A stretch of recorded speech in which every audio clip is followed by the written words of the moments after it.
રાજેશ ચાવડા, રાજકોટ રોગી કલ્યાણ સમિતિના સભ્ય। રાજકોટ સિવિલ હોસ્પિટલમાં સરપ્રાઇઝ ચેકિંગ કરવામાં આવ્યું છે। ઘણા સમયથી હું અહીંયા રોજ આવું છું અને મને અહીંયા જોઉં છું કે ભાઈ આવારા તત્વો પણ હોય છે, દારૂ પીને પણ આવે છે, એવું મને જાણવા મળતા પ્રેસ મીડિયમમાં ઘણા મેં જોયું કે રાજકોટ સિવિલ હોસ્પિટલમાં દારૂ પીને આવે, તો રાજકોટ પોલીસ સ્ટેશન મેં પ્રવનગરમાં જાણ કરી અને પ્રવનગરમાં જાણ કરતાં જ મને પ્રવનગરમાંથી મેં એવું કીધું કે મને સરપ્રાઇઝ ચેકિંગ રાજકોટ સિવિલ હોસ્પિટલમાં જોઈ છે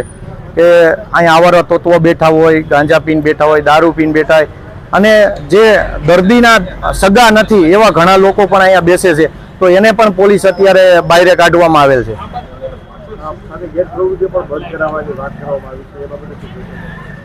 ગેરપ્રવૃત્તિ જે બંધ કરાવવાની છે વાત છે તેમાં હું પૂરી